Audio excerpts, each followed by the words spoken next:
Hello everyone, welcome back to my channel. तो कैसे हो आप सभी? आई होप आप सभी अच्छे होंगे, ठीक-ठाक होंगे और अपना अच्छे से ख़्याल रख रहे होंगे और आप सभी को हरे कृष्णा, राधे-राधे। तो जन्माष्टमी आएगी है, तो मैंने सोचा चलो जन्माष्टमी की दिनचर्या से रिलेटेड एक वीडियो आपके साथ शेयर करा जाए कि जन्माष्टमी के दिन हमारी दिनचर्या कैसी होनी चाहिए और कौन से ऐसे 5 काम हैं, 5 चीज़ें हैं जो हमें ज़रूर करनी है जन्माष्टमी वाले दिन और लड्डू गोपाल जी का चंदन से हम श्रृंगार कैसे कर सकते हैं टूथपिक से। तो ये भी मैं इस वीडियो में आपके साथ शेयर करूँगी, तो उम्मीद करती हूँ आपको वीडियो अच्छी लगेगी। अगर अच्छी लगे तो लाइक कर दीजिए और अगर आप मेरे चैनल पे न्यू हैं तो चैनल को सब्सक्राइब भी कर लीजिए। तो चलिए वीडियो करते हैं स्टार्ट। तो अभी मैं गोपाल जी को, ठाकुर जी को स्नान करवा रही हूँ, सुबह का टाइम है, तो मैंने सोचा चलो आपके लिए एक वीडियो ही बना दी जाए। और मेरे पास कई बार कमेंट आ चुके हैं कि दीदी आप गोपाल जी की जो इवनिंग रूटीन, नाइट रूटीन और अपनी भी आपकी क्या रूटीन रहती है शाम की या रात की, तो वो भी आप हमारे साथ ज़रूर शेयर करें। तो देखिए मैंने आपकी जो रिक्वेस्ट है वो नोट करके रख ली है, यानी कि आपके कमेंट नोट करके मैंने रख लिए हैं। तो जल्दी मैं आपके साथ शेयर करूँगी कि मेरी इवनिंग रूटीन या नाइट रूटीन क्या रहती है या गोपाल जी की भी। तो जल्दी आपके साथ वीडियो शेयर करूँगी मैं। तो चलिए गोपाल जी का तो स्नान हो गया और अब इनका करेंगे चंदन से श्रृंगार। तो पहले पहना दी जाए इनको लंगोटी। तो मैं गोपाल जी को जो गर्मियों में है ये लंगोटी बाँध के रखती हूँ। तो चलिए आपको बताती हूँ कि जन्माष्टमी वाले दिन जो है हमें 5 काम कौन से हैं जो ज़रूरी करने हैं। जैसे कि सुबह हमें जल्दी उठना है, जन्माष्टमी वाले दिन ब्रह्म मुहूर्त में उठना है और दूसरा काम है हमें जन्माष्टमी का व्रत भी ज़रूर रखना है। तो जन्माष्टमी का जब हम व्रत रखते हैं तो हमें पूरी 26 एकादशियों का जो व्रत का फल होता है वो प्राप्त होता है। तो तीसरा काम जो है, जो हमें ज़रूर करना चाहिए, वो है ग्रंथ पढ़ना। तो भगवान कृष्ण से रिलेटेड हम कोई भी ग्रंथ पढ़ सकते हैं या फिर भागवतम अगर आपके पास है, तो भागवतम भी हमें जन्माष्टमी वाले दिन ज़रूर पढ़ना चाहिए। तो अगर नहीं है, तो आप इसको ऑनलाइन भी पढ़ सकते हैं फ़ोन पर, अगर फ़ोन पे नहीं पढ़ना चाहते, तो आप कृष्ण भगवान से रिलेटेड कोई भी ग्रंथ पढ़ सकते हैं या फिर भगवद गीता भी पढ़ सकते हैं। और चौथा काम जो है पढ़ने का, तो जैसे कि मैंने आपको बताया कि ग्रंथ पढ़ने हैं, लेकिन भगवान के नाम की जो कथा है हमें सुननी भी ज़रूर चाहिए। तो आप कृष्ण कन्हैया से रिलेटेड कोई भी कथा जो है सुन भी सकते हैं। और ये जो 5वाँ काम है ये सबसे ज़रूरी काम है, तो ये हमें जन्माष्टमी वाले दिन करना ही करना है। वैसे रोज़ करना चाहिए लेकिन जन्माष्टमी वाले दिन तो हमें ज़रूर ही करना है। तो भगवान के नाम जाप हमें ज़्यादा से ज़्यादा करने हैं जन्माष्टमी वाले दिन।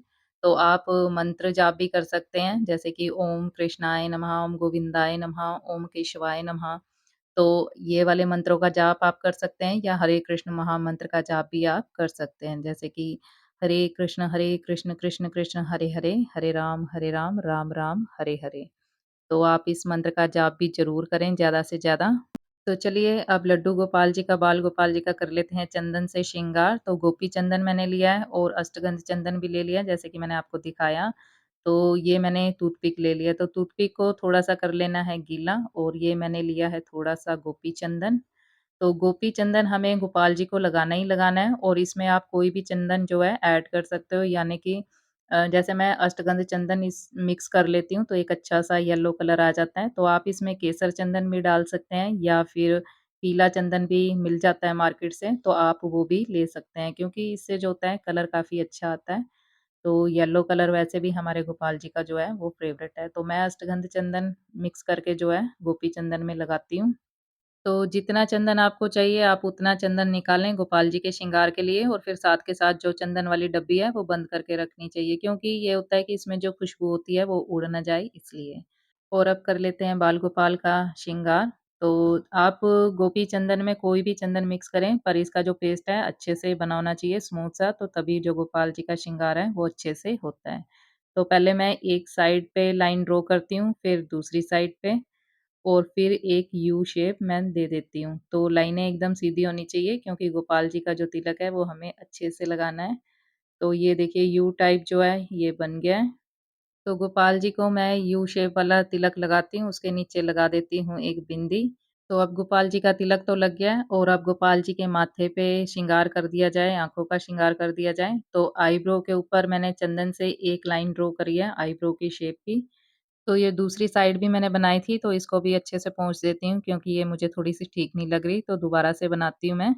तो गोपाल जी का जो श्रृंगार है, वैसे तो जल्दी से करवा लेते हैं अपना श्रृंगार, लेकिन कभी-कभी जो है समय लगवाते हैं।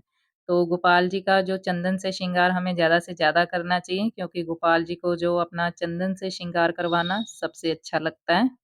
और कहते हैं कि गोपाल जी का जो चंदन से श्रृंगार करता है, तो उसका अपना रूप भी निखरता है। तो बस मैंने गोपाल जी के आईब्रो के ऊपर एक चंदन की लाइन भी ड्रॉ कर दी है और अब मैं लगा रही हूँ गोपाल जी के बिंदियाँ। तो बिंदी-बिंदी सी लगा देती हूँ, इससे गोपाल जी काफ़ी सुंदर लगते हैं। तो अभी मैं आपको पास से दिखाऊँगी कि गोपाल जी कितने सुंदर लग रहे हैं, क्योंकि अ, हमारे जो गोपाल जी हैं ये थोड़े से गोल्डन कलर के हैं, तो इस करके दूर से थोड़े से कम दिखाई देता है इनका श्रृंगार। तो ये मैंने आँखों की साइडों पे भी श्रृंगार कर दिया और अब गालों पे भी कर दिया जाए। तो गोपाल जी का जो चंदन श्रृंगार हमें जन्माष्टमी वाले दिन भी ज़्यादा से ज़्यादा करना है। तो जब हम बाल गोपाल जी का श्रृंगार आर्टिफ़िशियल चीज़ से करते हैं, तो सुंदर लगते हैं, ऐसी बात नहीं है, लेकिन जब हम चंदन से श्रृंगार करते हैं गोपाल जी का अपने हाथों से, तो ये और सुंदर लगते हैं। तो मुझे तो चंदन श्रृंगार करना काफ़ी अच्छा लगता है बाल गोपाल का। तो अभी मैं छोटे गोपाल जी का, बिहारी जी का भी श्रृंगार आपको अच्छे से करके दिखाऊँगी। तो बस ये दूसरी साइड भी मैंने जो है गोपाल जी का श्रृंगार कर दिया है। और थोड़ा-सा कर दिया जाए इनके गालों पे, तो दोनों साइड मैं सेम ही करती हूँ क्योंकि अलग से नहीं लगने चाहिए इसलिए। तो अब इनकी जो है ठोडी पे भी लगा दिया मैंने और अब लगा दिया जाए चंदन इनकी बाजू पे। तो जन्माष्टमी वाले दिन आप गोपाल जी का जो चंदन से श्रृंगार ज़्यादा से ज़्यादा करें, बाजुओं पे भी करें, इनके चरण कमलों पे भी करें, क्योंकि हमारे बाल गोपाल कृष्ण कन्हैया लाल अपना चंदन श्रृंगार करवाते समय काफ़ी खुश होते हैं। तो हमारे जो छोटे से गोपाल जी, बिहारी जी हैं, वो काफ़ी छोटे हैं, तो उनका श्रृंगार भी मैं चंदन से करती हूँ, आप रोज़ देखते ही हो वीडियो में। तो काफ़ी छोटे हैं, वैसे मेरे को उनका साइज़ नहीं पता क्योंकि जब वो हमारे घर आए थे, तो मुझे साइज़ वग़ैरह के बारे में कुछ भी नहीं पता था। लेकिन जब मैं उनके लिए ड्रेस लेके आती हूँ मार्केट से, तो 1 नंबर साइज़ की लेके आती हूँ, तो मुझे लगता है कि मेरे जो छोटे गोपाल जी हैं, वो 1 नंबर साइज़ के हैं। तो लीजिए, गोपाल जी का जो श्रृंगार है, वो हो गया अच्छे से और इनकी बाजू पे मैंने बाजूबंद भी बना दिया, तो काफ़ी सुंदर लग रहे हैं। तो अभी इन्होंने पैंटी बनियान डाली है तो इतने अच्छे लग रहे हैं, तो जब ये अच्छे से तैयार होते हैं, जैसे ड्रेस वगैरह डालते हैं, पगड़ी बाँधते हैं, तो ये और सुंदर लगते हैं। तो बस अब मैं बिहारी जी का श्रृंगार करूँगी, तो हमारे बिहारी जी काफ़ी छोटे हैं, जैसे कि आप देख ही रहे हो। तो कई लोग सोचते हैं कि गोपाल जी काफ़ी छोटे हैं, तो इनका जो श्रृंगार है, वो अच्छे से नहीं हो पाता। तो मेरे पास किसी का कमेंट भी आया था, तो देखिए मेरे गोपाल जी जो हैं, छोटे वाले काफ़ी छोटे हैं, आप मेरे हाथों से ही अंदाज़ा लगा सकते हो। तो इनकी जो आईब्रो होती है, छोटे गोपाल जी की उभरी हुई होती है, तो इनके ऊपर जो आईब्रो के ऊपर मैं जो है चंदन की लाइन ड्रॉ कर देती हूँ। तो इससे इनकी आईब्रो बन जाती है और एक लाइन और ड्रॉ कर देती हूँ जिससे कि ये और सुंदर लगते हैं। तो ये देखिए कितने सुंदर लग रहे हैं और अब लगा दिया जाए इनके तिलक, तो तिलक भी लग गया। तो इनके भी जो डॉट-डॉट सी मैं लगा देती हूँ ताकि ये भी देखने से जो है काफ़ी सुंदर लगें। तो देखिए कितने छोटे से गोपाल जी हैं, तो इनका भी जो श्रृंगार है काफ़ी अच्छे से हो जाता है। तो अभी मैं इनका जो श्रृंगार है आपको पास से दिखाऊँगी। और अब बात कर लेते हैं कि जन्माष्टमी वाले दिन जो हमारी दिनचर्या है वो कैसी होनी चाहिए।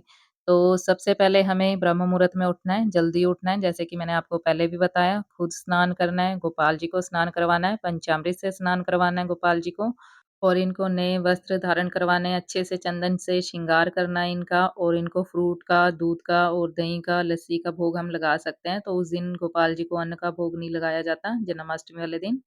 और जन्माष्टमी वाले दिन जो मंदिर भी हमें अच्छे से सजाना है, तो साफ-सफाई तो पहले ही कर लेनी है जन्माष्टमी से और अच्छे से मंदिर सजाएँ, गोपाल जी का झूला अच्छे से सजाएँ, बैलून से सजा सकते हैं, फूलों से सजा सकते हैं, तो काफ़ी अच्छे से आप डेकोरेशन भी कर सकते हैं। क्योंकि उस दिन हमारे बाल गोपाल का, कृष्ण कन्हैया लाल का जो है जन्म दिवस है, तो जैसे हम अपने बच्चों का जन्मदिन मनाते हैं, बर्थडे मनाते हैं, तो वैसे ही हमें अपने बाल गोपाल जी का उतनी खुशी से, उत्साह से जन्मदिन जो है इनका मनाना है। तो कई लोग जो हैं जन्माष्टमी वाले दिन बाल गोपाल का जो है जन्म भी करवाते हैं। तो अगर आपके घर गोपाल जी हैं, आप उनकी सेवा पहले से ही कर रहे हो, तो आप उनको खीरे में या कद्दू में ना रखें क्योंकि उनके अंदर प्राण होते हैं क्योंकि प्राण प्रतिष्ठा अगर हमने करी हुई है, तो सेवा हम करते हैं तो उनके अंदर जो है प्राण होते हैं। तो एकदम से उनको खीरे में या कद्दू में रख देना थोड़ा सही नहीं लगता। तो अगर आपके घर शालीग्राम ठाकुर जी हैं, तो आप उनका जन्म करवाएँ, जैसे फूलों में रख सकते हैं उनको, फलों में रख सकते हैं या खीरे कद्दू में भी अगर रखना चाहें तो रख सकते हैं।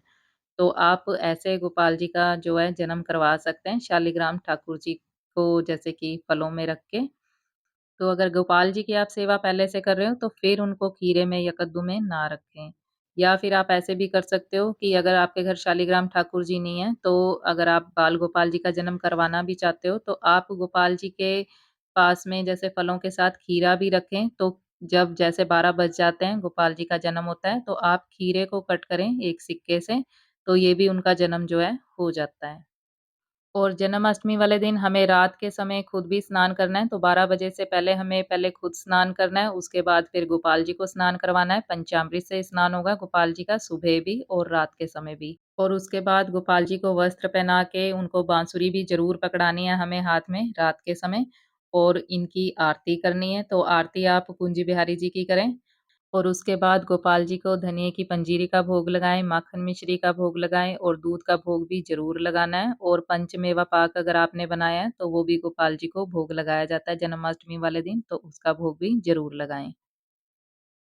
और कई लोग क्या होता है कि 56 भोग भी लगाते हैं जन्माष्टमी वाले दिन, तो सबकी अपनी-अपनी श्रद्धा है, लेकिन जन्माष्टमी वाले दिन जो है गोपाल जी को अन्न का भोग नहीं लगाया जाता, तो छठी तक जो है गोपाल जी को अन्न का भोग नहीं लगाया जाता।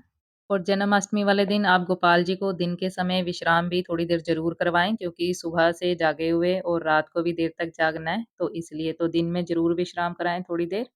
तो बस यहीं तक थी आज की वीडियो, मिलते हैं नेक्स्ट वीडियो में, तब तक के लिए हरे कृष्णा, राधे राधे।